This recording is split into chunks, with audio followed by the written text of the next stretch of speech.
Ah, ça marche pas. Non. T'as la lumière. Mais on n'a pas le son.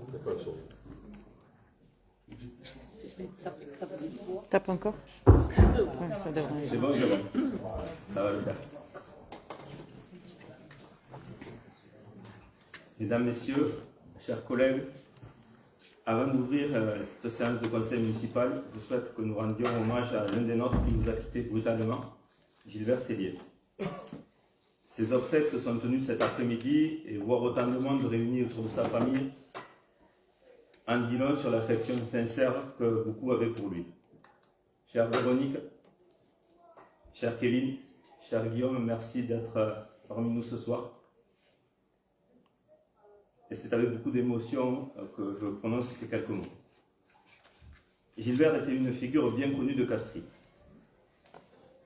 Né ici, il portait en lui l'âme de notre village. Après avoir exercé différents métiers, il avait rejoint les services municipaux au début des années 2000.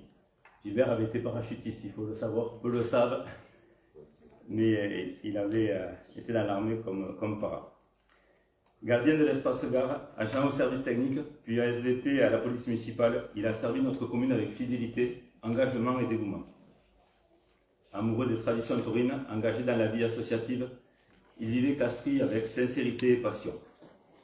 Beaucoup d'entre nous garderont le souvenir de sa gentillesse, de sa disponibilité, de son sourire, mais également de son caractère.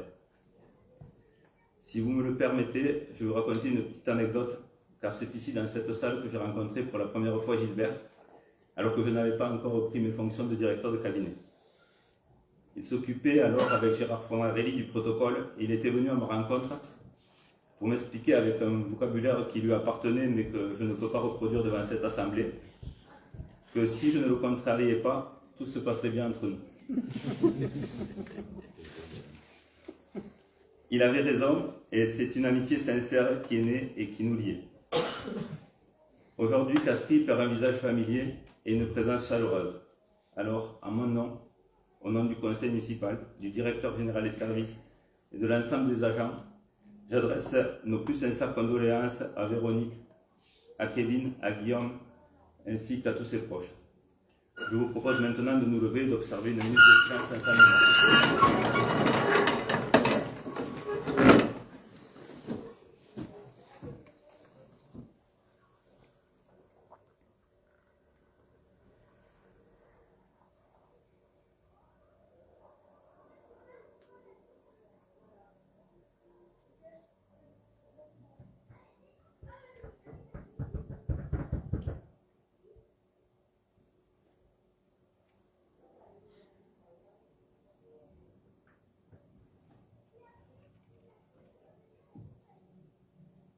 Je vous remercie. Véronique et Guillaume, je ne manquerai pas de passer tout à l'heure vous voir.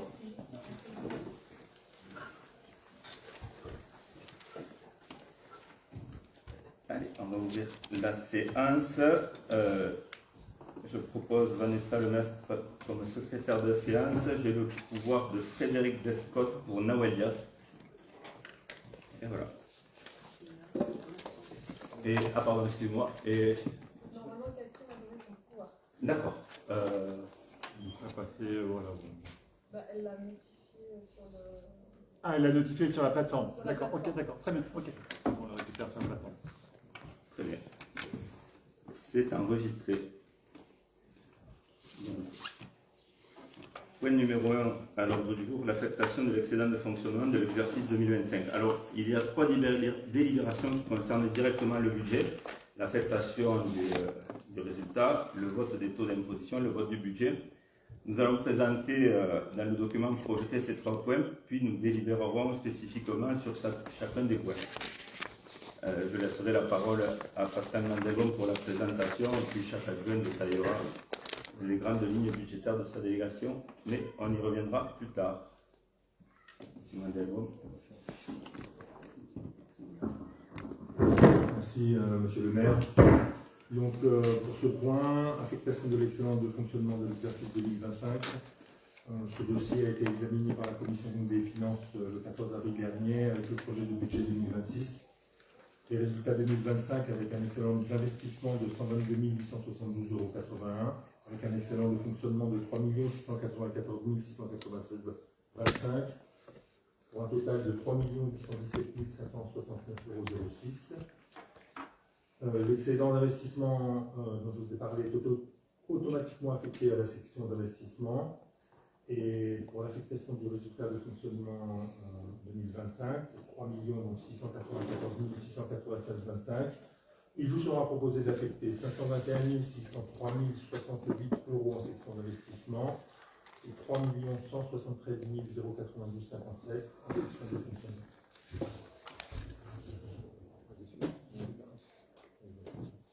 Comme l'a dit Monsieur le maire, on reviendra dessus dans le budget.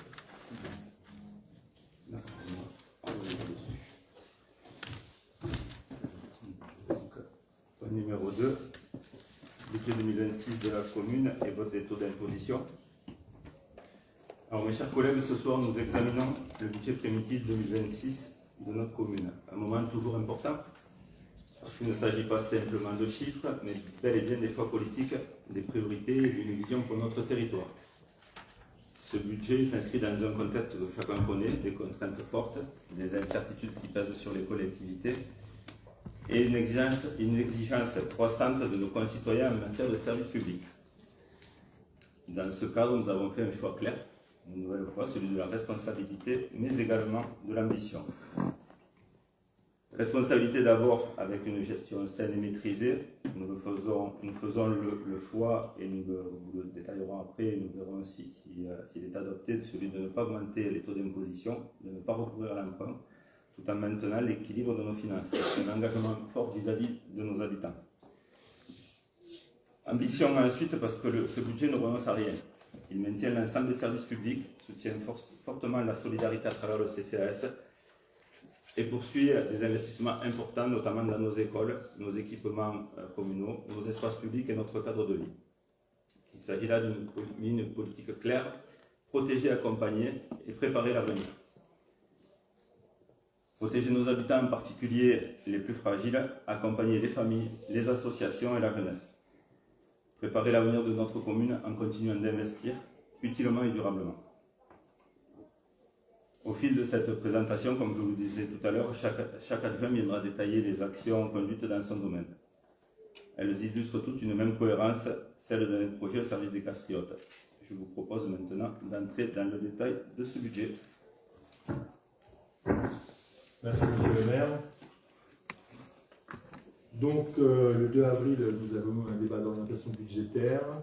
Et au regard du contexte et des contraintes budgétaires, la commune axe sa stratégie financière autour de 5 grands points.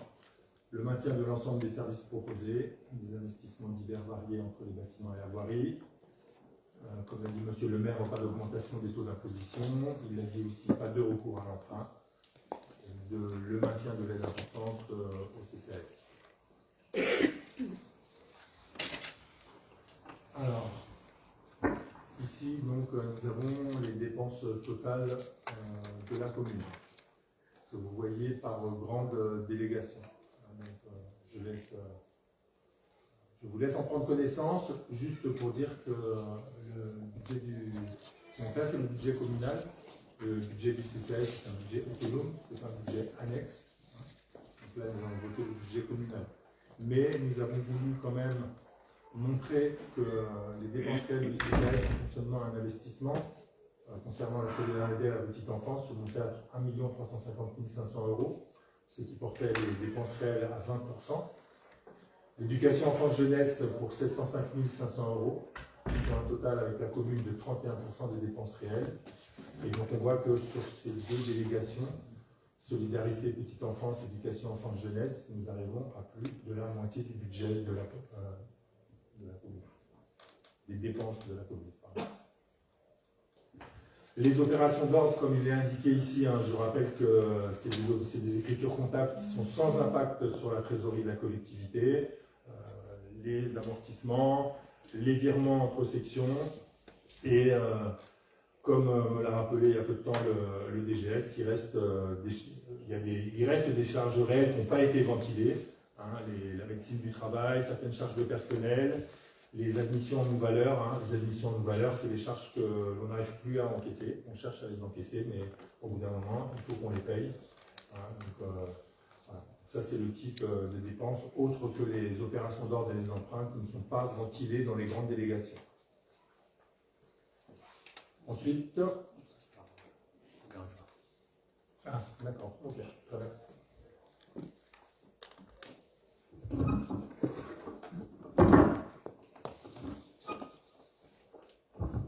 Merci Pascal. Donc, vous avez les chiffres à l'écran. Je ne vais peut-être pas vous dire tous les chiffres, mais je vais par contre vous apporter des précisions sur ce qu'on va faire dans les écoles et dans le cadre de cette délégation. Donc, on maintient notre soutien important aux écoles avec la subvention de 53 € par élève pour les fournitures, 10 € par élève en maternelle et 14 € par élève pour les coopératives scolaires, l'aide aux classes vertes avec ou sans unité et le financement des transports vers la piscine à compter de septembre, puisque jusqu'à maintenant ces frais de transport n'étaient pas pris en compte par la commune. Nous allons maintenir notre politique éducative éducative de qualité dans nos divers accueils de loisirs périscolaires proposés aux familles castriotes. Aujourd'hui, nous avons une ALP dans chaque école, 3 centres de loisirs chaque mercredi et 6 semaines de centres de loisirs dans les centres de loisirs de Castries et en plus évidemment du complément de Fond-d'Espierre.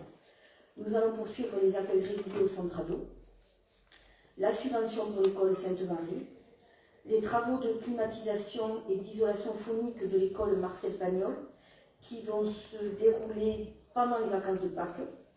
Voilà. Le lancement du bilan énergétique qui va intégrer l'isolation par l'extérieur de l'école Marcel Pagnol. Une enveloppe de 20 000 € d'investissement pour chaque école pour des travaux, du matériel et du mobilier. La poursuite des investissements à la restauration scolaire et le maintien des actions de qualité pour conserver la labellisation Mon Resto Responsable. La poursuite des projets du CNJ et les actions de valorisation et d'embellissement de l'espace public avec essentiellement la mise aux normes des 5 aires de jeux existantes et l'embellissement, le fleurissement du centre du village. Voilà ce qui va être fait donc, sur les 2 409 700 de fonctionnement et 644 769 € d'investissement. Voilà. Merci Marisol. On passe à la délégation Solidarité et Petite Enfance.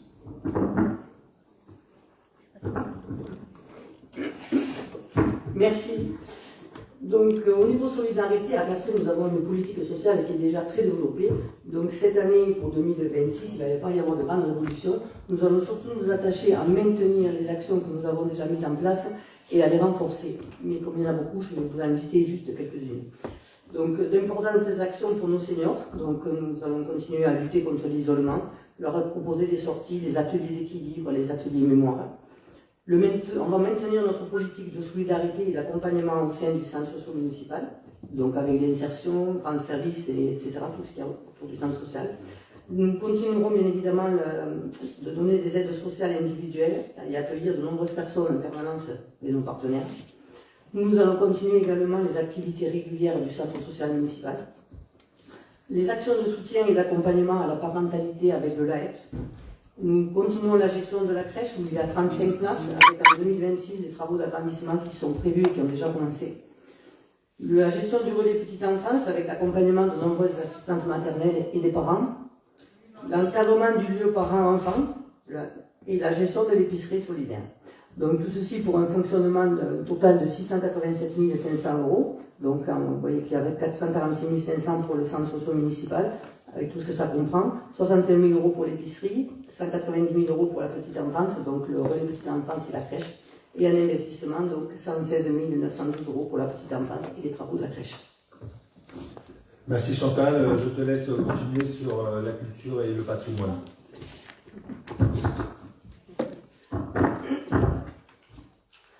Donc le budget pour la culture se lève à 435 500 € donc en fonctionnement.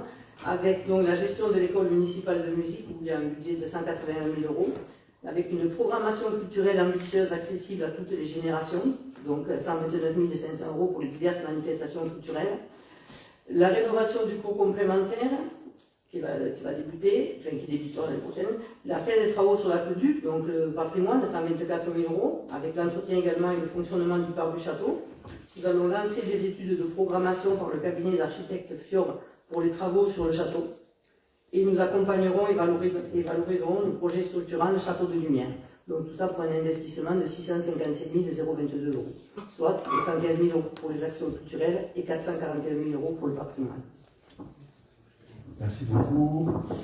Nous laissons la parole à Jérôme Carroll, adjoint au sport, à la vie associative et à l'animation locale. Merci Pascal. Alors vous noterez que sur ce mandat, nous avons rajouté l'animation locale au sport et à la vie associative. Le fonctionnement, nous avons 407 900 euros et l'investissement 312 536 euros. Je vous laisse regarder les chiffres au tableau, je vous les commente un petit peu. Entretien et maintien de l'ensemble des équipements sportifs et de loisirs, c'est ce que nous faisons depuis toujours. Ensuite, le mois prochain, nous nous réunirons la commission pour donner les subventions aux associations qui les ont demandées.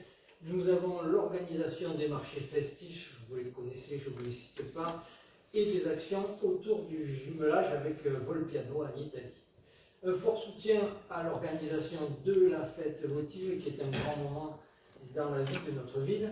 Des travaux qui vont être faits sur le cours complémentaire pour créer des espaces dédiés aux associations. On en avait besoin et ce sera fort bien. Ensuite, la création d'une buvette au stade des Terres. Alors, la buvette, c'est l'ouverture d'un mur existant. Ensuite, nous avons la réfection du stade pelousé Émile-Granier, qui est pratiquement impraticable quand on veut faire du football, il est très bosselé. Et ensuite, l'extension du local de la joyeuse boulette Castillon, ça faisait longtemps qu'ils le désiraient, et ce qui est remarquable, c'est qu'ils nous demandent juste de payer le matériel, et ils s'engagent eux-mêmes à faire les constructions, ce qui va faire des grandes économies pour la commune. Voilà, j'ai dit. Merci beaucoup. On laisse la parole à Madeleine Lecoeur-Bavès pour sa délégation cadre de vie, aménagement et environnement. Merci Pascal. Alors pour le cadre de vie, l'aménagement et l'environnement, le budget pour 2026 est de 2 430 839 euros, réparti en 1 229 800 euros pour le fonctionnement et 1 201 039 euros pour la section investissement. Ce budget va permettre de mettre en place différentes actions, dont les principales sont l'entretien et la maintenance de l'ensemble des bâtiments communaux, ce qui comprend les salaires des agents techniques, mais également les différents contrats de prestation de services que la ville a pu conclure, aussi bien donc pour l'entretien que pour la maintenance de tous ces bâtiments communaux. Dans les autres actions, il y a également l'ensemble des charges de fonctionnement des équipements communaux, les charges relatives également au fonctionnement du service urbanisme, et ici je fais notamment référence à la préinstruction de toutes les autorisations d'urbanisme et au suivi de l'ensemble des dossiers d'aménagement. Il y a également dans les actions pour 2026 des travaux qui sont prévus dans les bâtiments et dans les espaces communaux pour un montant de 250 000 euros. Autre action encore sur l'année 2026, qui existait déjà au préalable mais qui va se maintenir, l'entretien bien évidemment de nos cimetières et différentes études aussi qui vont être menées sur l'ensemble du territoire, notamment des études de configuration ou des études que je qualifierais de liées davantage à l'environnement, puisque nous allons lancer en 2026 le premier bilan carbone de la commune de Castries. Et enfin, dans les autres actions, dans ce budget, sont prévues des acquisitions foncières et également d'importants travaux de voirie, comme vous pouvez le constater, puisqu'il y a 767 582 euros qui sont alloués à des travaux de voirie sur le territoire communal pour l'année 2026. Merci beaucoup.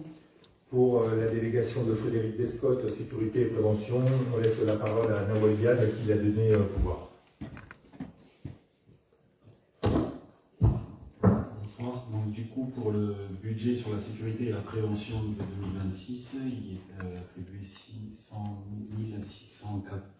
427 euros, avec un budget de fonctionnement de 454 000 euros et l'investissement de 152 000 euros 427. Pour rentrer un peu plus dans les détails, ce budget a pour but de maintenir des actions quotidiennes de la police municipale, de la prévention auprès de divers publics, le renforcement des actions liées au CLSPD, donc le Conseil local de sécurité et de prévention de la délinquance, la mise à jour du plan communal de sauvegarde, la mise en place de commissions d'accessibilité, l'achat de matériel et d'équipements et le développement de nouvelles caméras de vidéoprotection. Merci beaucoup. Pour la dernière délégation. Merci. Alors, donc, en ce qui concerne la délégation engagement citoyen et communication, le but, ça va être bien évidemment de renforcer le lien entre la commune et ceux qui la font vivre au quotidien, en essayant de structurer une communication qui soit claire, qui soit accessible, qui soit complète et qui soit le plus a priori possible afin que tout le monde dispose des infos en temps et en heure. Concernant le budget, il s'élève à un total de 228 600 euros répartis comme suit. 188 600 euros pour tout ce qui est afférent aux frais de fonctionnement et 40 000 euros en ce qui concerne l'investissement. Au niveau du fonctionnement, alors il y a pas mal d'actions qui vont être envisagées. D'abord, la mise en œuvre et la mise en place plus globale d'un budget participatif, donc qui constitue après ces 40 000 euros d'investissement sur lesquels nous reviendrons. Différentes actions de communication qui sont aussi prévues dans ce budget, avec bien évidemment des événements, des journaux municipaux. On aimerait également pouvoir moderniser le site afin que les informations soient plus accessibles à tous.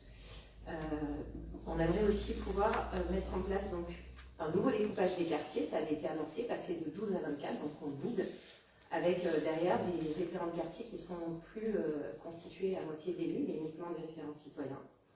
Donc le but, c'est évidemment d'accroître la proximité et l'écoute. La mise en place de différentes réunions publiques et de consultations citoyennes. Donc là, on va être sur des événements qui seront plutôt ponctuels. Des cérémonies citoyennes.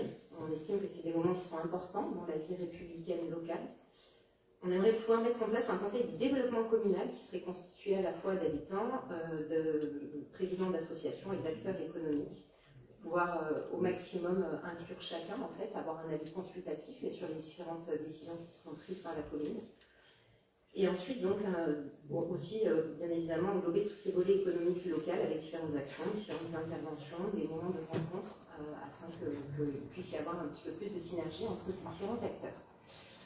Donc, concernant les 40 000 euros du budget participatif, ce qui compte au-delà du montant, c'est surtout les capacités, puisque c'est une nouveauté sur la commune de Castries. Ce sera la capacité à faire émerger et réaliser des projets concrets. Ces projets auront pour but évidemment d'accroître la qualité de vie locale. Également, voilà, il faut que ce soit des projets qui relèvent par contre bien évidemment de la compétence de la collectivité. Donc c'est un montant de 40 000 euros pour cette première année et on verra en fait à l'issue ce que ça viendra dans les années suivantes, avec par rapport aussi à la mise en place de budget participatif, des frais peut-être de formation aussi des agents, puisque c'est un dispositif qui au niveau national reste assez récent. Et donc histoire d'être sûr de faire les choses correctement et de pouvoir le pérenniser, d'avoir le budget des départs qui nous permettent de bien faire les choses. Voilà.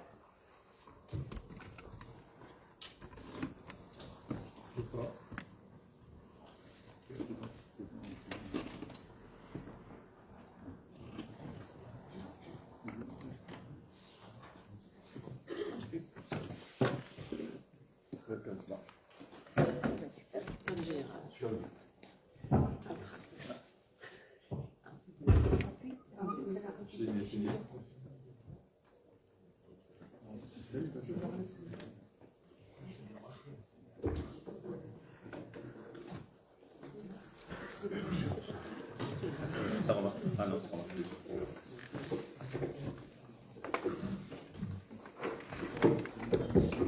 Merci beaucoup.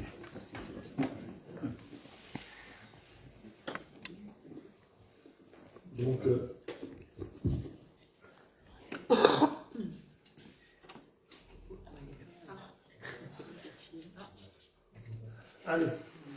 c'est bon.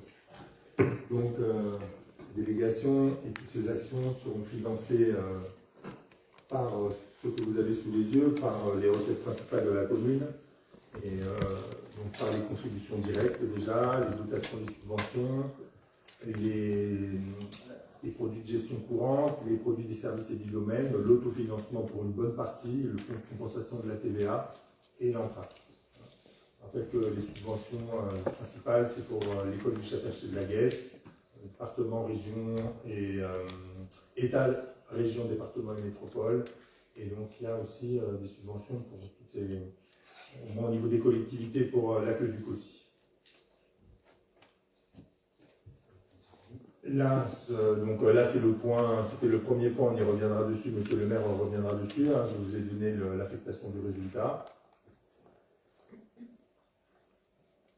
Les taux d'imposition, monsieur le maire en a parlé également pour dire qu'il n'augmenterait pas. Je rappelle juste que sur ces taux d'imposition, ils s'appliquent sur des bases fiscales qui sont fixées par l'État et pas par la commune.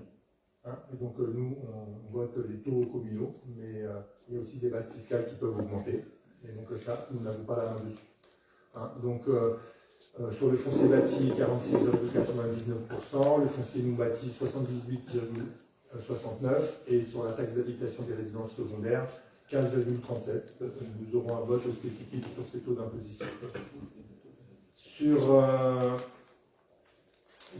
Là, nous sommes, je rappelle que le budget est voté par chapitre. Je vais vous donner quelques articles, mais pour pas que ce soit trop rébarbatif, hein, vous pourrez poser des questions, mais pour pas que ce soit trop long. Je passe sur les opérations d'ordre de transfert entre sections. Hein, donc je peux vous dire juste que là, c'est principalement la neutralisation des amortissements. Sur emprunt et dette, donc ça, tout est dans le titre. Les opérations patrimoniales, c'est l'arrêt de la préemption, c'est ça, hein, les opérations patrimoniales. L'arrêt de la préemption concernant le garage sur la place du cartel. Les immobilisations incorporelles, c'est notamment les frais d'études. En début de mandat, on va en avoir hein, pour le projet d'investissement. Les subventions d'équipements versés, principalement le fonds de concours, celui de 2026, mais beaucoup celui de 2025, puisque c'est des restes à réaliser concernant la place du cartel, sur lequel il y a eu un fonds de concours de 500 000 €. Les immobilisations corporelles, là, c'est essentiellement l'outillage et les dépenses d'investissement pour la sécurité. Le budget dont a parlé Mylène fait partie de ce chapitre. Et les immobilisations en cours, là c'est tous les travaux en cours, les restes à réaliser de l'école, la vidéoprotection par exemple, et le cours complémentaire à hauteur de 400 000 € sur la délégation culture et sport et loisirs. Pour les recettes d'investissement, on a virement à la section de fonctionnement 550 000. Les 400 000, c'est la neutralisation des amortissements, hein, puisque ça s'équilibre. Je vous dis, ce n'est pas décaissable, c'est des opérations d'ordre. Pour la dotation et fonds divers et réserves, ça c'est le fonds de compensation de la TVA, principalement la taxe d'aménagement. Opération patrimoniale, on en a parlé. Et les subventions d'investissement, notamment, je vous l'ai dit, c'est pour le Chat-Perché et l'aqueduc, emprunt et dette, excédent d'investissement, j'en ai parlé au début, puisqu'on a cette année, c'est pas très courant, mais cette année, donc on a un excédent d'investissement et une mobilisation financière, tout ça pour un montant de 4 250 000 € en recettes et 4 250 000 € en dépenses sur la section d'investissement. Concernant la section de fonctionnement, on a des charges de personnel à assimiler. Sur ça, nous avons à peu près 3% d'augmentation. C'est un peu technique, c'est 3% d'augmentation. C'est le GVT, ce qu'on appelle glissement, vieillesse et technicité, qui est une évolution entre guillemets naturelle de la masse salariale par rapport aux agents qui sont de mieux en mieux payés, puisqu'ils passent d'échelon en échelon, ils passent dans leur grille sur un échelon à l'autre, et donc c'est normal qu'ils soient rémunérés un peu plus. Sur les charges à caractère général, nous avons les fluides, notamment les fluides, l'alimentation pour les écoles, et beaucoup aussi des charges importantes pour les fournitures des petits équipements. Sur les autres charges de gestion courante, nous avons des crédits d'accueil de loisirs reversés au CCAS et surtout la subvention d'équilibre aussi reversée au CCAS. Les charges financières, c'est les intérêts de la dette. Sur la dette, on rembourse du capital et malheureusement, on a des intérêts dessus aussi. Et enfin, l'accumulation de produits et dotations, c'est l'attribution de compensation à la métropole. Sur les recettes, les contributions directes, les dotations, subventions et participations, donc ça c'est ce qu'on appelle la dotation globale de fonctionnement, qui se décompose en trois grandes parties. Enfin, il y en a deux essentielles qui sont la dotation forfaitaire et la dotation de solidarité rurale. Les autres impôts et taxes, c'est essentiellement les droits de mutation, ce qu'on peut appeler les frais de notaire. Là sont les frais de notaire, il y a une partie qui revient à la commune. Autres produits de gestion courante, le revenu des immeubles.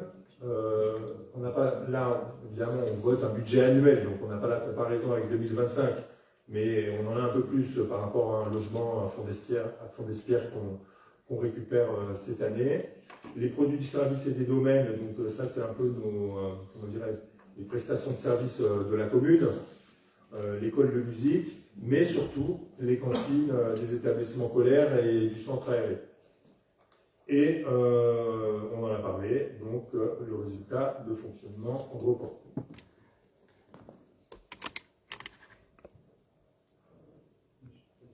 Voilà, donc, d'accord, mais oui, moi je peux les dire maintenant, monsieur le maire, puis après je vous laisse ouvrir le débat. Donc, ce qu'on va voter donc, avec les restes à réaliser par nature, par chapitre. En investissement, les dépenses se montent à 2 934 914,32 €. Les investissements en recettes se montent à 2 783 490,15 €. Le reste à réaliser 2025 en dépenses s'élève à 1 315 085,68 €. En recettes à 1 466 509,85 €. Pour les dépenses de fonctionnement, nous sommes à 7 865 000. Pour les recettes de fonctionnement, à 10 865 000. Pour un total de 12 115 000 en dépenses et 15 115 000 en recettes. Je vous rappelle que le budget de la collectivité doit se doter au moins en équilibre, sinon en déséquilibre, au contraire du budget de l'État.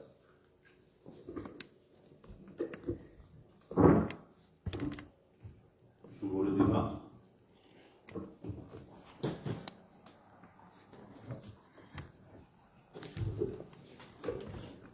Monsieur Julien.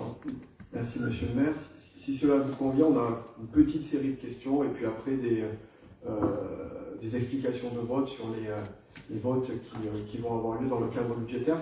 Je voudrais commencer mon propos d'abord par remercier Monsieur Vandenbaum, adjoint aux finances, sur les informations qui nous ont été apportées et les réponses qui ont été fournies à l'occasion de la commission des finances. Peut-être pour qu'on puisse, nous, être encore plus pertinents la prochaine fois. C'est vrai qu'on a une petite difficulté, mais on va progresser les années passant. C'est qu'on a travaillé sur le document budgétaire qui est présenté par nature de dépenses. Et là, on a une présentation par politique publique sur laquelle il est difficile de nous positionner en comparaison d'une année sur l'autre. Donc j'imagine qu'on aura le document à la fin du conseil municipal et donc on sera peut-être plus pertinent, mais pour nous, c'est pas toujours facile de faire le lien entre le document budgétaire et les présentations par politique publique. Donc voilà, si ça vous convient de procéder comme ça, et puis je sais que je laisse la parole d'abord à mes colistiers, enfin mes collègues du groupe Catherine autrement, et après on aura une explication de vote sur chacune des questions. Très bien.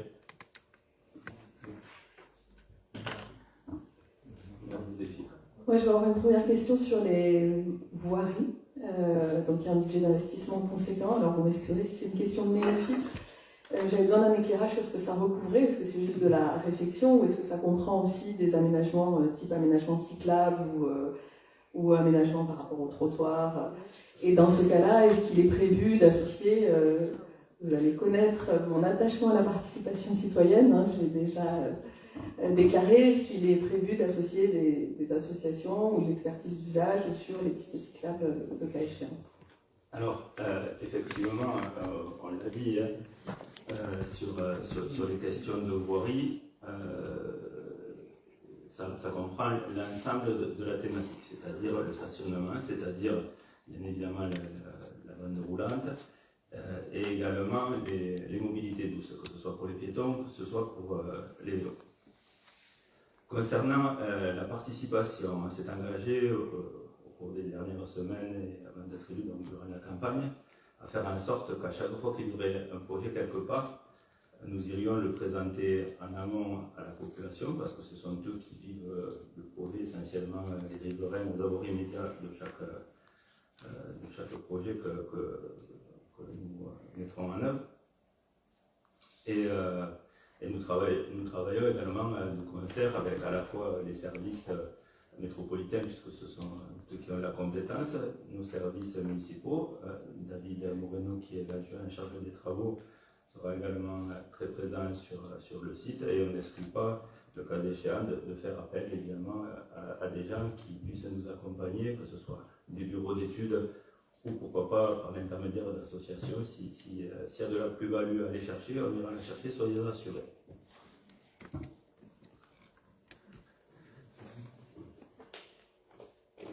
Je continue avec mes questions. J'ai bien noté la mise en place du conseil de développement communal que je salue et je vous remercie pour cette présentation sur la participation citoyenne. J'avais noté lors du débat d'orientation budgétaire aussi la mise en place d'une commission communale d'accessibilité que je n'ai pas retrouvé nommément dans la présentation que vous avez faite à l'instant. Donc voilà, j'avais cette question sur la mise en place de la commission communale d'accessibilité.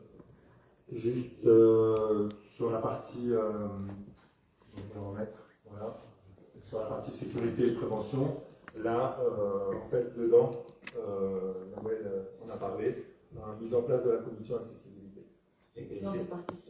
Et c'est Nawel Diaz qui en a la responsabilité. Donc si vous voulez l'interroger a posteriori, vous pourrez le faire, il n'y a aucun souci là-dessus.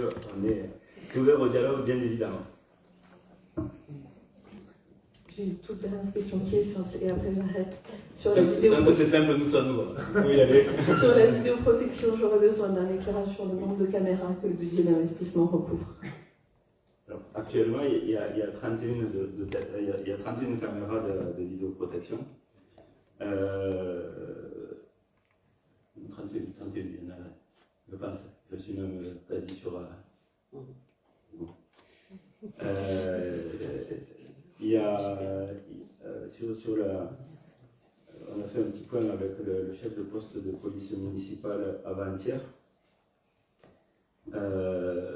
Il y a un ou deux sites qui seront pourvus dans les prochains mois, notamment le rond-point de l'aire d'accueil des jeunes du voyage. C'est extrêmement important de le pourvoir, ce point-là. Pourquoi ? Parce que c'est à proximité de la déchetterie, un site extrêmement sensible vis-à-vis des dépôts sauvages. Et puis c'est surtout un carrefour important en termes de circulation. C'est une sortie de Castries qui n'était jusqu'ici pas forcément couverte. Donc l'ensemble des sorties seront désormais couvertes, et ce qui permettra à la gendarmerie, entre autres choses, parce que ce sont leurs services qui nous sollicitent extrêmement souvent qui font des réquisitions pour avoir accès aux images et ainsi résoudre des méfaits. Voilà. Est-ce que ça vous convient ou... Le nombre. Le nombre de mémoire 31. Mais si on me dit 26, c'est peut-être 26. Non. On vous donnera, Jérôme Benoît vous donnera l'information précise, parce qu'en fait, c'est vis-à-vis des services préfectoraux. Il y a des caméras qui sont en cours d'installation, donc peut-être je fais peut-être l'amalgame entre celles qui sont en cours d'installation et celles qui sont déjà en action. Mais à terme, 31, c'est du 100%.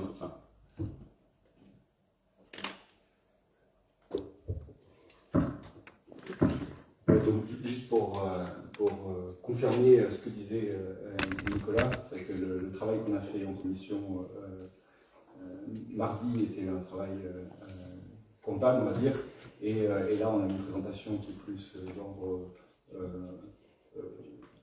par délégation et fonctionnelle. C'est vrai que l'analyse qu'on a pu en faire sur un des postes, par exemple, c'est l'augmentation de la ligne fêtes et cérémonies qui augmente de 28% par rapport au budget primitif de 2025 et qui aura augmenté, enfin doublé depuis 2021. Mais on n'a pas le détail de l'affectation de ce budget et c'est vrai qu'on observe juste des écarts sur des lignes comptables qui sont difficiles à rapprocher avec des actions de politique publique, que ce soit pour ça ou pour d'autres éléments. Donc c'est vrai que pour l'avenir, on travaillera, je pense, plus sur cet aspect comptable et politique. Alors, ce sont simplement des jeux d'écriture comptable. Le directeur général des services se tient à votre disposition pour vous détailler l'ensemble de ces sommes-là. Simplement, c'est en prévision d'éventuelles manifestations culturelles. Ça ne veut pas dire qu'on va faire beaucoup plus de la fête à Castries depuis qu'on a été élu, sachez-le. De temps en temps, oui, mais on n'a pas la capacité de certaines de nos voisins à aller au-delà de ce qu'on peut faire en termes de fête. Soyez-en assurés et rassurés.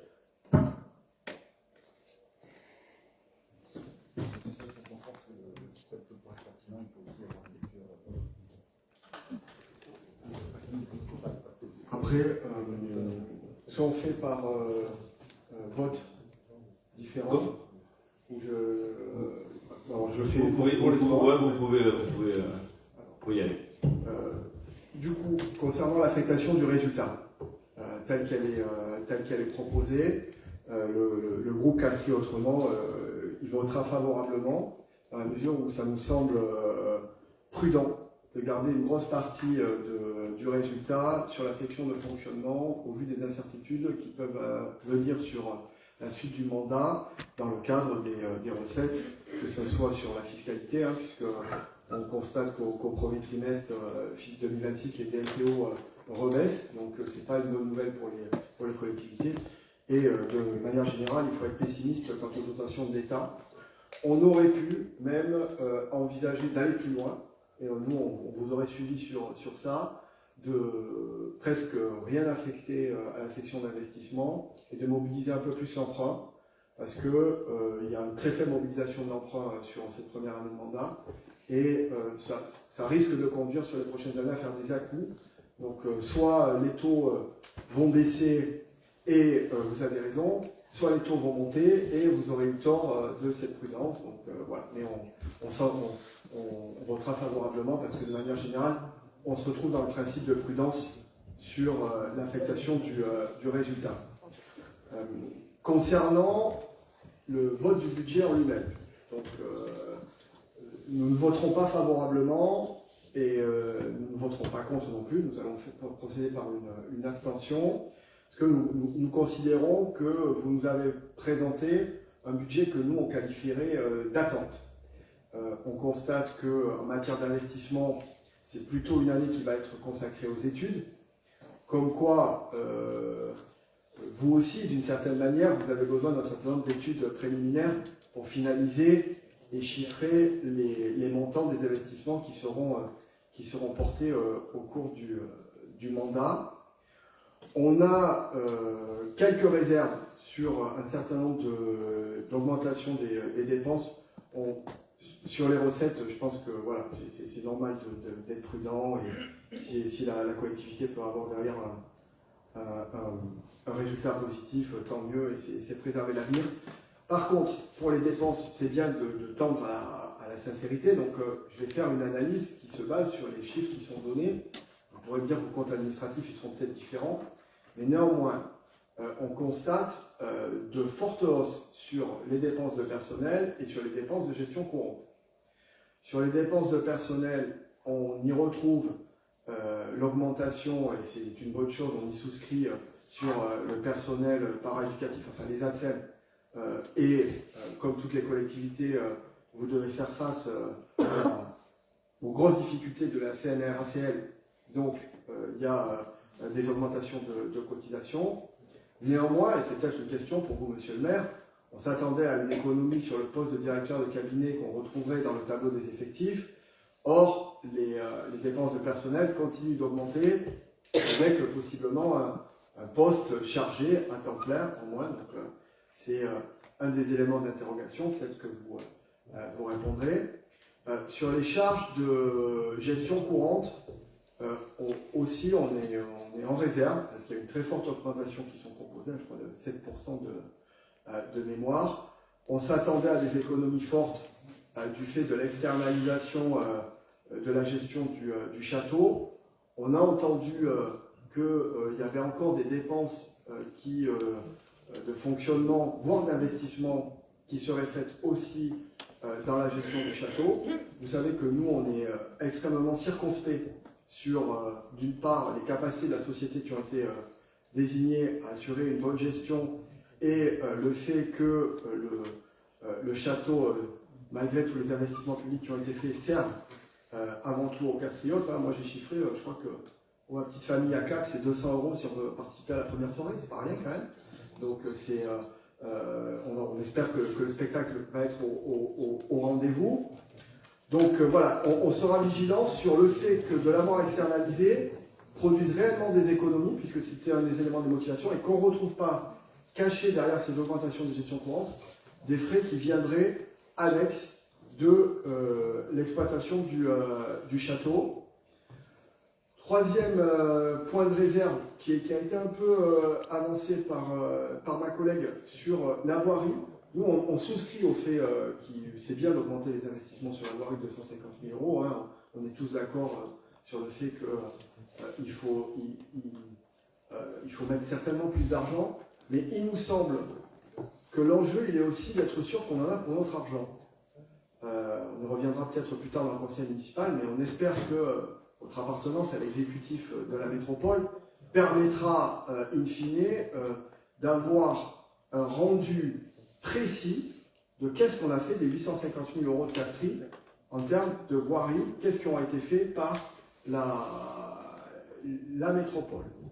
Donc, je vérifie mes notes sur, quand même, est-ce que j'ai rien oublié, et je pense que j'ai à peu près fait le tour, donc ce qui expliquera l'abstention. Sur le troisième vote, du coup c'est un peu long, puisque je fais les trois éléments. On votera pour, puisque on s'était aussi dans la campagne engagé à ne pas voter les taux d'imposition, donc c'est ce que vous proposez. On aurait pu, puisqu'on a quand même des taux d'imposition assez élevés à Castries et qu'on bénéficie de l'augmentation des bases fiscales, en profiter pour baisser les taux d'imposition, mais comme on sait qu'après c'est très difficile d'augmenter les impôts, il semble que ça soit un choix sage de garder les taux d'imposition. Vous noterez que nous n'avons pas parlé de l'augmentation des indemnités des frais des élus, parce que nous considérons qu'elles sont légitimes, elles se traduisent dans le budget, donc nous ne faisons pas de démagogie sur ce sujet. Donc ce n'est pas ce qui explique la réserve. J'ai expliqué les éléments qui motiveraient les réserves sur le vote.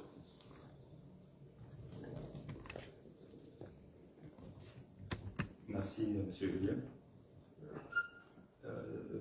Je tiens à vous remercier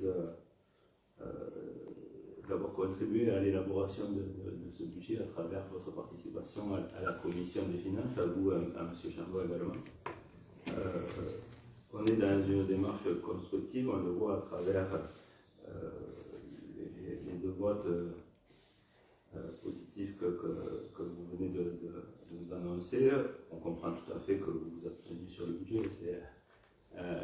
Si le contraire vous y fait rentrer dans la majorité, donc du coup, Donc du coup, on comprend tout à fait. En tout cas, voilà, je tenais à vous en remercier. Je vais essayer de répondre sommairement à vos questionnements concernant la voirie. Exécutif ou pas, bien évidemment, on sera extrêmement vigilant à ce que mon département soit exécutif ou pas, on sera extrêmement vigilant aux travaux entrepris par la métropole, à la fois à leur coût, à la fois à la qualité des travaux réalisés et des aménagements qui vont avec ça. Soyez-en persuadés, le directeur général des services, la directrice des services techniques et de l'urbanisme, le conseil municipal délégué aux travaux seront sur le terrain en permanence pour surveiller ce que fait la métropole, et croyez bien que moi également. Concernant le château, alors par rapport on est dans une année de tuilage vis-à-vis du BEA et de l'arrivée de Château de Lumière. Alors il y a peut-être un excès de prudence. On a maintenu certaines assurances qui vont s'arrêter de fait. Il y a des contrats également qui arrivent en fin de vie et qui vont s'arrêter. Par contre, derrière le BEA, il y a un vrai projet. Alors, je vous ai entendu, c'est vrai que les tarifs pour les extérieurs, et notamment sur l'ouverture, peuvent paraître élevés. Après, c'est un spectacle quand même, vous avez vu l'affiche, c'est un spectacle de grande qualité malgré tout. Il y aura des passes ambassadeurs. Pour les castriotes, notamment à partir des journées du patrimoine. Je ne sais pas si vous avez vu, il y a la programmation qui est sortie, donc il y a Éclipse ce festival qui est un concert où il y a André Manoukian et puis derrière il y a un set DJ avec un festival de lumière, de mapping, tout un tas d'animations. À partir du 17 juillet, donc c'est-à-dire une semaine après, il y a un festival qui s'appelle Les Lumières de Castries qui commence en fait une exposition de mapping. J'ai demandé à ce que les castriotes puissent en bénéficier en avant-première. Certains castriotes qui ont bénéficié en avant-première. Alors, il y a une jauge, donc tout le monde ne pourra pas y assister forcément, mais ce festival s'étend sur 2 mois. Et encore une fois, les castriotes bénéficieront sur présentation de justificatif de domicile de tarifs préférentiels.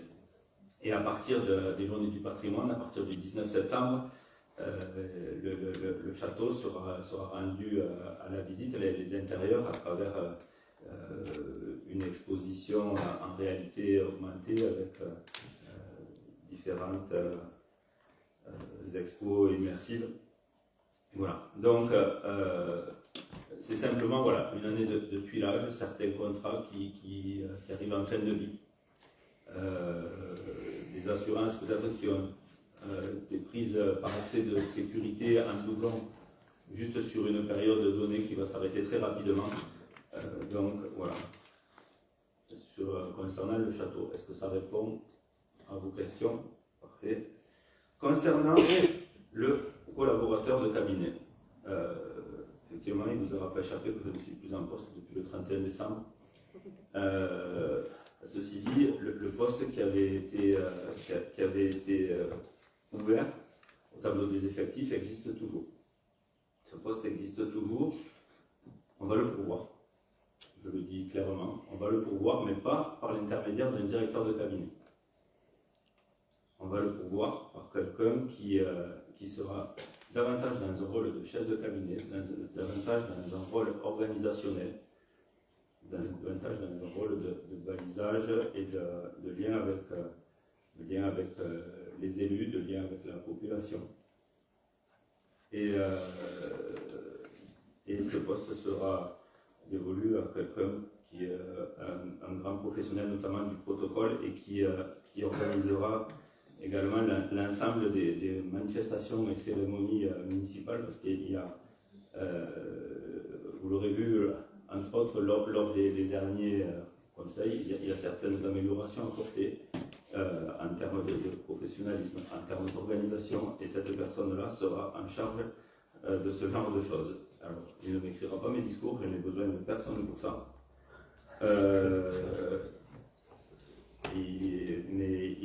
accompagnera l'ensemble de la collectivité au quotidien dans un rôle, comme je vous ai dit, davantage organisationnel.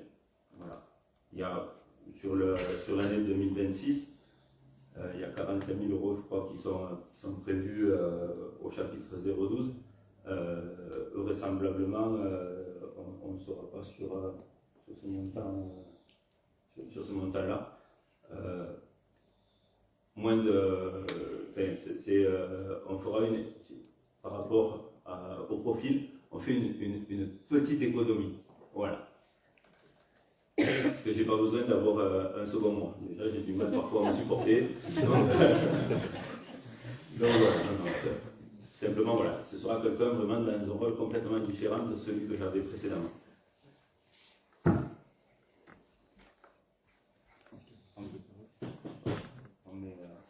Oui, d'autres prises de parole? Oui. Si tu veux.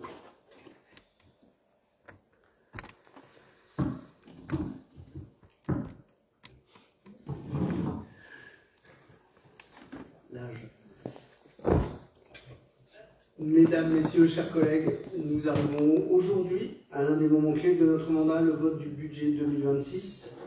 Un moment toujours important, parfois technique, mais surtout profondément politique, car il traduit très concrètement nos priorités et notre vision pour la commune.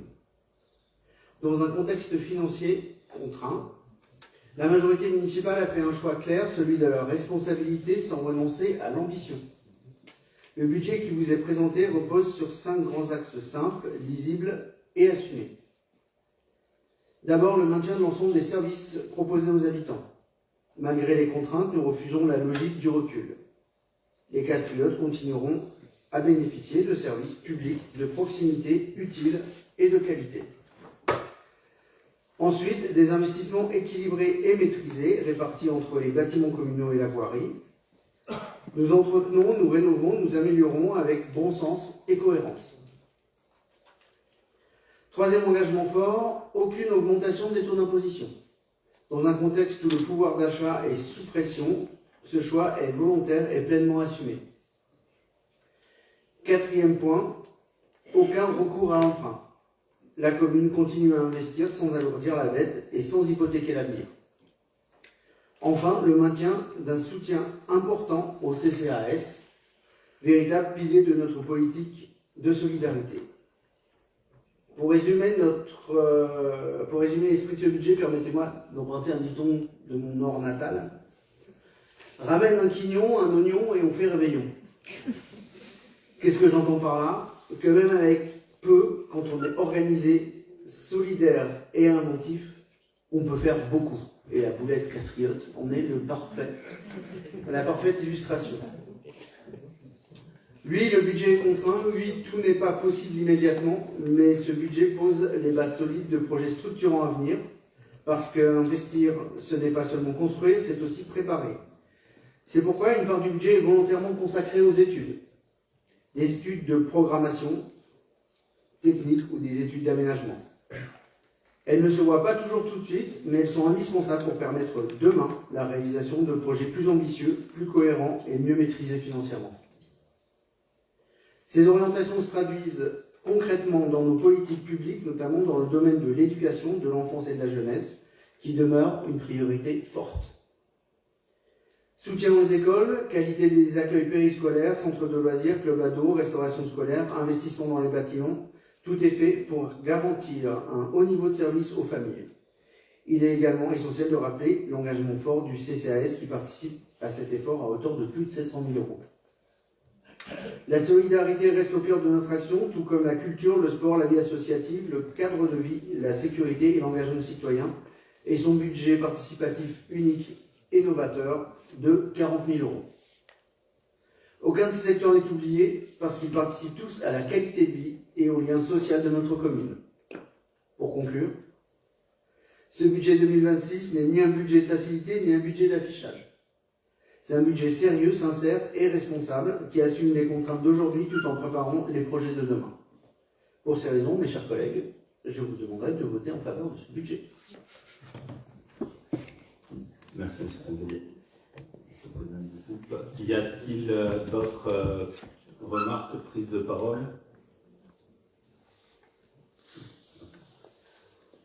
Donc, je tenais quand même, avant de passer au vote, saluer une nouvelle fois le travail des services municipaux avec à leur tête Jérôme Benoît, que je missionne pour relayer ce message auprès des intéressés et de l'ensemble des élus qui ont contribué à l'élaboration de ce budget, et notamment des 11 membres de la commission finances. Je tenais à vous remercier donc une nouvelle fois. Donc, nous allons passer au vote. Oula.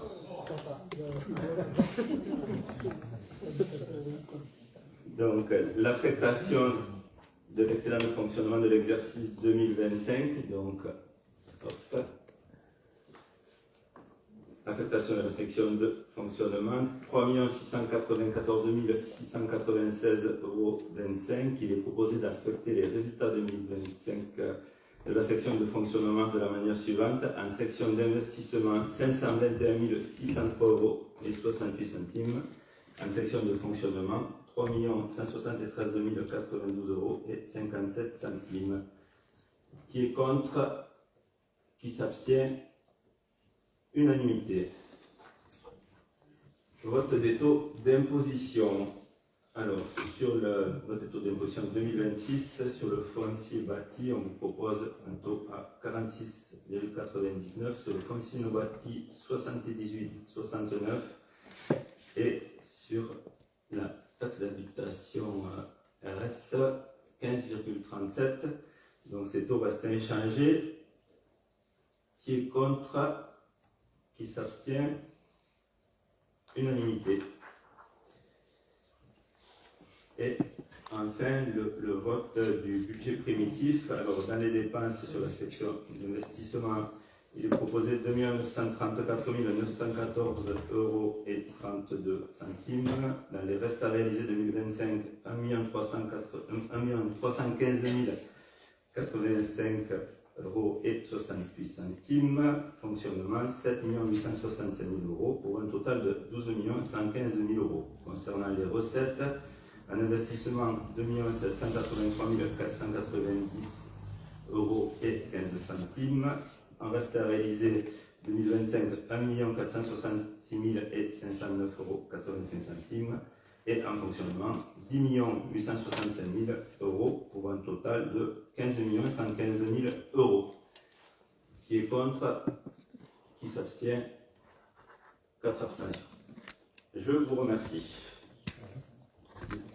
Oui, monsieur Mandelbaum, vous retraite la parole.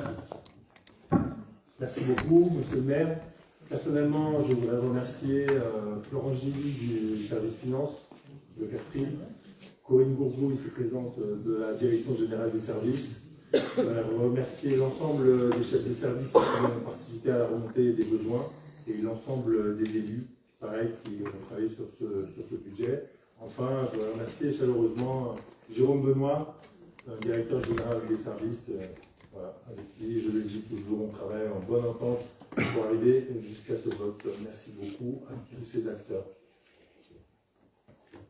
Merci Pascal, merci à tout le monde. Point numéro 3, délibération spécifique. Je donne la parole à Marie-Sol Senon et à Chantal Crouzet.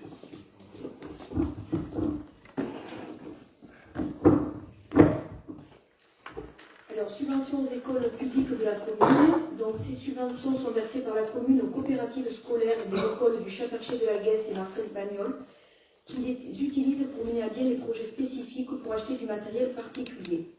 Il est proposé d'octroyer aux écoles publiques 10 € par enfant en maternelle et 14 € par enfant en élémentaire.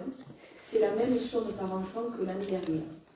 Ainsi, le montant de la subvention prévisionnelle basée sur les effectifs déclarés en novembre 2025, soit 225 enfants en maternelle et 360 enfants en élémentaire, sera de 7 290 €, dont 3 132 € pour l'école du Chat-Perché de la Guesse et 4 158 € pour l'école élémentaire Marcel Pagnol.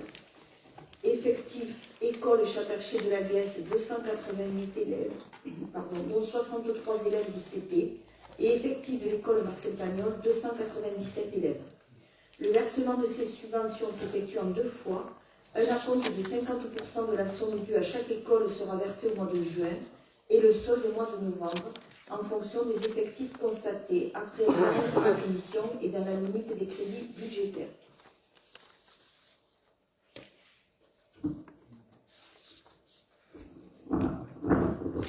Je mets aux voix. Ah, peut-être une remarque, Monsieur Julien. Alors je précise bien, nous allons voter contre, pas parce qu'on est contre les subventions aux coopératives scolaires. Parce que, sur le principe, réallouer la même somme sur ce besoin qui nous semble important, alors qu'on sait qu'il y a une inflation forte encore en 2026, nous ne sommes pas d'accord. Et si nous avions été aux manettes, nous aurions à minima pris en compte l'inflation sur cette dépense.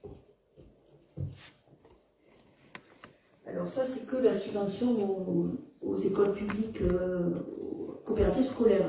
Après, il y a, comme je vous l'ai présenté tout à l'heure, les 53 € de fourniture, les unités, les centres, les classes vertes. Voilà, il n'y a pas que cette somme-là qui est donnée au niveau des écoles. On l'a en tête, mais sur le principe, moi je sais que les profs se plaignent toujours, moi je suis parent d'élèves, vous savez, on me dit on ne peut pas, il faut amener, il n'y a plus de sous, on ne peut pas faire ça, etc. Donc je sais qu'il ne faut pas forcément croire tout ce qui est dit. Néanmoins, sur le principe, je trouve que pas prendre en compte l'inflation sur ce type de dépenses peut être vécu et se traduit matériellement par une baisse sur les coopératives scolaires. Moi, je suis contre la baisse, nous sommes contre la baisse réelle de ce qui est alloué aux coopératives scolaires sur le budget de la collectivité.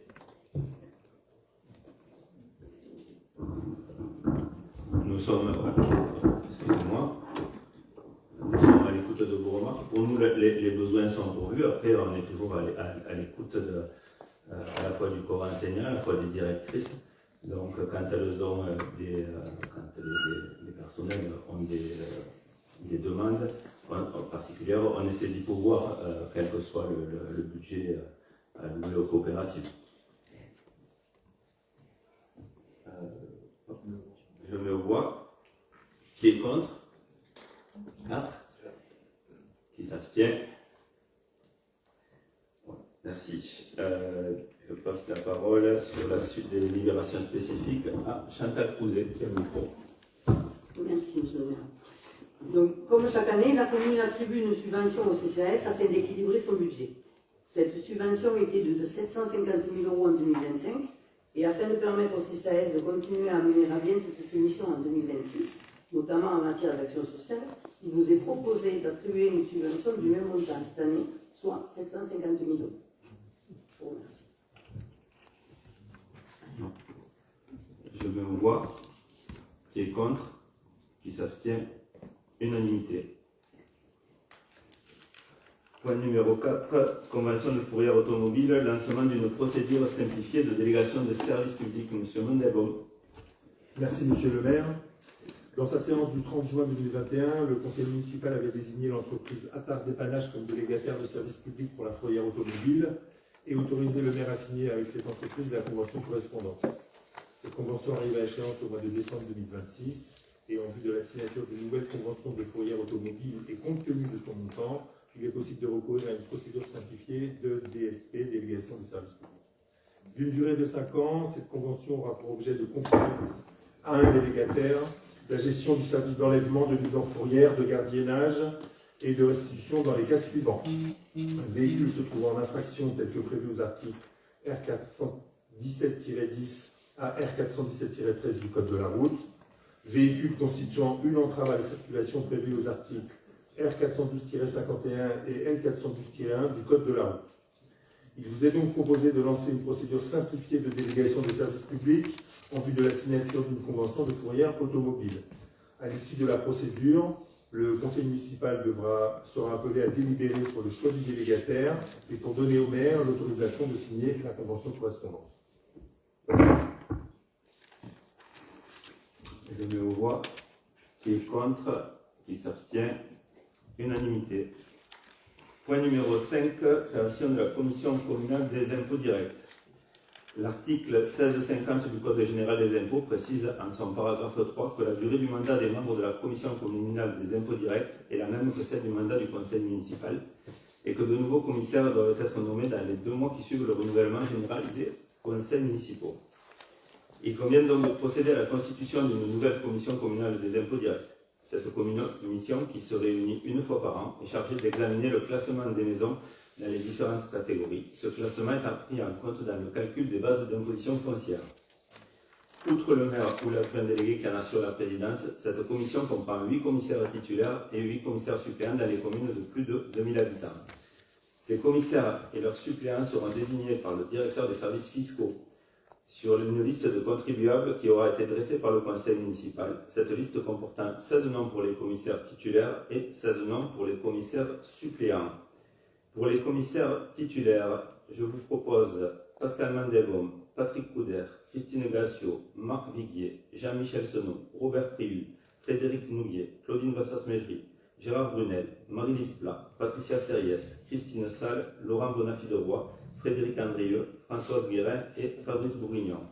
Pour les suppléants, je vous propose Jacques Pastor, Romain Belay, Cécile Casvascas, Jérôme Habitant, Christian Legardeur, Jean Bassas, Paul Brunel, Jacques-Marc Jurel, Maurice Andrieux, Frédéric Nouguier, Jean Révolte, Brigitte Marsac, Fabrice Dumontier, Muriel Bourrier, Christian Pouget et Laurence Bazuot. Des remarques? Je mets aux voix. Qui est contre? Qui s'abstient? Unanimité. Point. Oh, pardon, excusez-moi. J'ai un peu activement éteint le micro. Point numéro 6. Création d'un comité social territorial commun entre la commune et le CCAS. Monsieur Mandelbaum. Merci, monsieur le maire.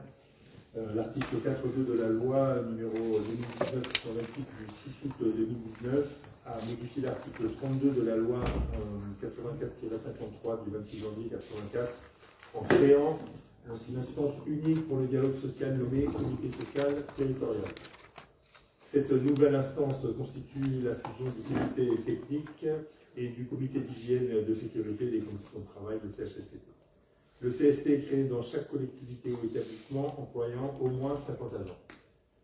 Il peut être décidé en outre par délibération concordante des organes délibérants d'une collectivité territoriale et d'un ou plusieurs établissements publics rattachés à cette collectivité, de créer un CST unique compétent à l'égard des agents de la collectivité et de l'établissement ou des établissements concernés, à condition que l'effectif global concerné soit au moins égal à 50 agents.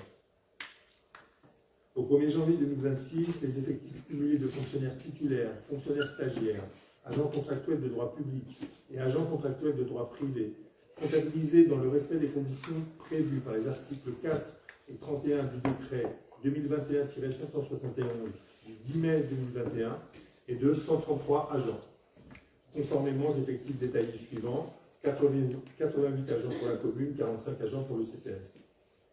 Considérant l'intérêt de disposer d'un comité social territorial commun compétent pour l'ensemble des agents de la commune et du CCAS, il vous est proposé de créer ce comité social territorial commun qui sera placé auprès de la commune de Castries. Nous avons étudié ce point lors de la commission finance du 2 avril. On l'aborde. Des remarques? Non. Qui est contre? Qui s'abstient? Unanimité. Je vous remercie. Point numéro 7, composition du comité social territorial commun, toujours M. Mandelbaum. Merci monsieur le maire. Suite à la création d'un comité social territorial commun compétent pour l'ensemble des agents de la commune et du CCAS, il convient de fixer le nombre de représentants du personnel après consultation des organisations syndicales. Considérant que la commune de Castries et le CCAS comptent 133 agents, le nombre de représentants titulaires du personnel peut varier de 3 à 5. Le nombre des représentants titulaires est égal à celui des représentants suppléants. Suite à la consultation des organisations syndicales, il vous est proposé que le comité social territorial commun comprenne 4 représentants titulaires du personnel et donc 4 suppléants. Il vous est également proposé le maintien du paritarisme numérique en fixant un nombre de représentants de la collectivité, donc commune CCAS, égal à celui des représentants du personnel, soit 4 titulaires et 4 suppléants. Par ailleurs, l'article 32 de la loi du 26 janvier 1984 dispose que l'avis du comité social territorial est rendu lorsqu'ont été recueillis, d'une part, l'avis des représentants du personnel et d'autre part, si une délibération le prévoit, l'avis des représentants de la collectivité ou de l'établissement. Il vous est proposé de décider du recueil par le comité social territorial de l'avis des représentants de la commune et du CCAS. Des remarques? Je mets aux voix. Qui est contre? Qui s'abstient? Unanimité. On en arrive aux informations et questions diverses. Qui souhaite prendre la parole? Marisol. Moi, je voulais juste dire 2 mots pour remercier le service jeunesse de la ville et l'ensemble des animateurs pour ces 2 jours de rencontres sportives dans le parc du château, en partenariat avec Eurotransport, les enseignants. Ça a été 2 jours vraiment très très bien. Et il y aura fin mai la même chose pour les petits de l'école de la Guesse. C'est une première. Donc voilà, ça a été une demande et du coup, nos animateurs ont pris en charge cette demande. Voilà, donc un grand merci à eux.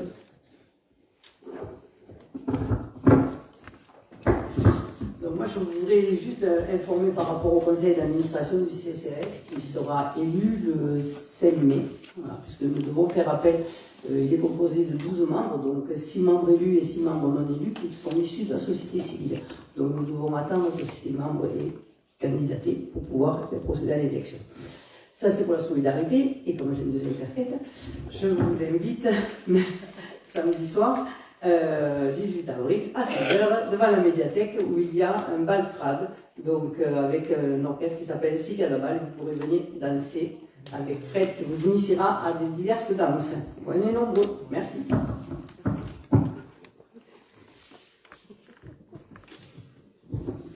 D'autres informations? Oui, Madame Zéphir. C'est une question que j'ai volontairement pas posée pendant le budget.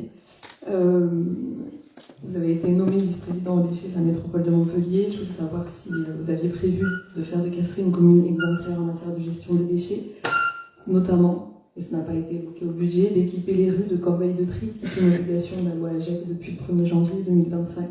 Je n'ai pas entendu de question de déchets dans ce budget, donc je voulais savoir ce qu'il en était.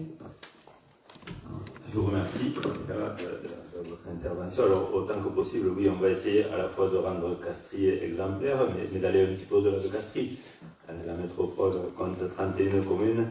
On va essayer de s'occuper de chacune d'entre elles. Bien évidemment, je serai plus particulièrement attentif sur ce qui va se passer à Castries. Et je prends bonne note de votre remarque et j'interrogerai les services métropolitains sur la question, soyez assurés. Sur les corbeilles de tri, qui est un détail, mais c'est une compétence communale, à moins qu'elle ait été transférée, mais le fait d'installer, c'est vraiment la compétence communale. C'est pour ça que après, comme on est sur la voirie, ça peut prêter à confusion en tout cas, sachez, puisque de mur en mur, on est sur de la compétence métropolitaine. C'est Julien.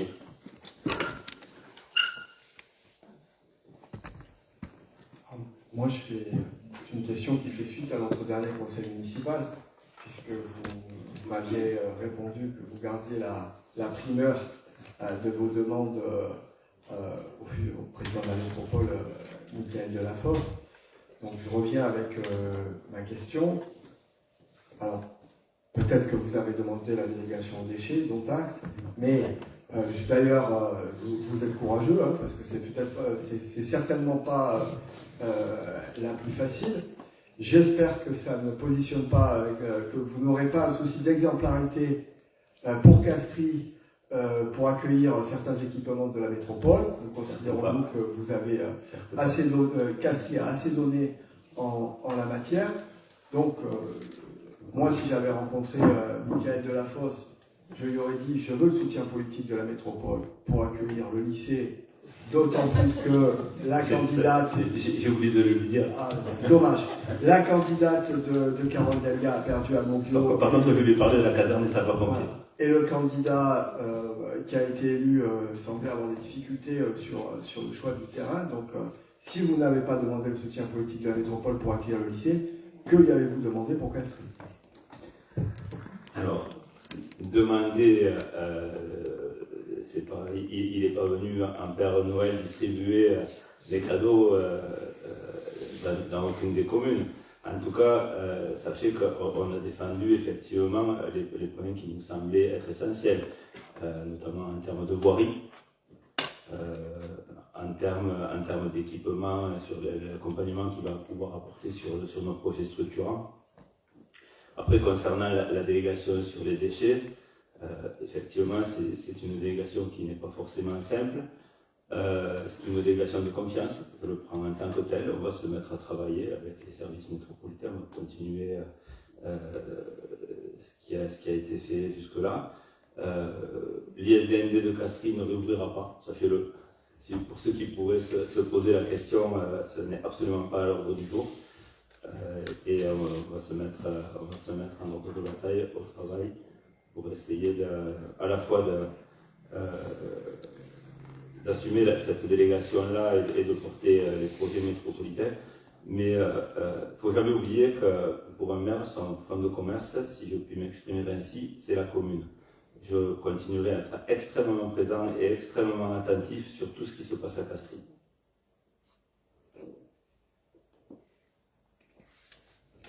D'autres questions? Jérôme Cabrol pour une intervention. Merci Monsieur le maire. J'informe que le premier tournoi intercommunal du club de judo va avoir lieu ce dimanche. Donc vous pouvez non pas participer parce qu'il faut être dans un club de judo, mais vous pouvez venir voir et vous pouvez consommer à la buvette aussi, ce qui permet au club de s'enrichir un petit peu. Il en a besoin comme tous les clubs associatifs. Merci. Merci. D'autres prises de parole? Je vais donc lever la séance et je donne la parole au public si quelqu'un a des questions. Monsieur de Montou, quel plaisir de vous retrouver. Merci.